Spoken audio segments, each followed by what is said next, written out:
ભિલોડા તાલુકાના ખેરાડી ગામના ખેડૂતો કમોસમી વરસાદના કારણે ભારે નુકસાન વેઠી રહ્યા છે। વરસાદી પાણી ખેતરોમાં ભરાઈ જતા કપાસ, મગફળી અને સોયાબીન જેવા પાક બરબાદ થઈ ગયા છે।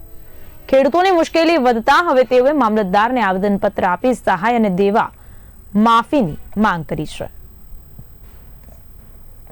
ભિલોડા તાલુકાના ખેરાડી ગામમાંથી આજે ખેડૂતો ભિલોડા મામલતદાર કચેરી આવી અને મામલતદાર સાહેબશ્રીને કમોસમી વરસાદ પડેલ અને એનાથી ખેતીમાં થયેલા દરેક પાકના નુકસાનીના સર્વે માટેની કામગીરી જે હાથ ધરવામાં આવી છે એની અંદર ખેડૂતોને સંપૂર્ણ સહાય મળે અને એમનું જે પાક ધિરાણ છે એની અંદર સંપૂર્ણ માફી મળે અથવા તો જે વ્યાજ છે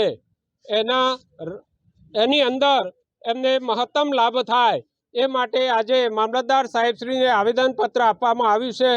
ખેડૂતો દ્વારા 27 તારીખથી જે વરસાદ પડી રહ્યો છે અને આજ દિન સુધી પણ ચાલુ છે, તો ભિલોડા તાલુકાના સમગ્ર ગામોને આવરી લઈ અને પાક સહાય ધિરાણ માટેની સરકારશ્રીને રજૂઆત કરવામાં આવે છે, કારણ કે ખેડૂતોનો સંપૂર્ણ પાક એ 100% નિષ્ફળ થઈ ગયેલ છે।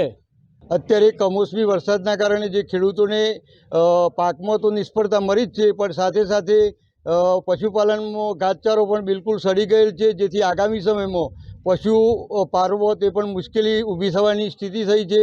ત્યારે સરકારશ્રી આ બાબતે ધ્યાન લઈ ખેડૂતોનું દેવું માફ કરે તો જ ખેડૂત બેઠો થઈ શકે તેમ છે। તો સરકારશ્રીને અમારી નમ્ર વિનંતી છે કે અમારી આ વાતને ધ્યાને લઈ યોગ્ય કરવા વિનંતી છે।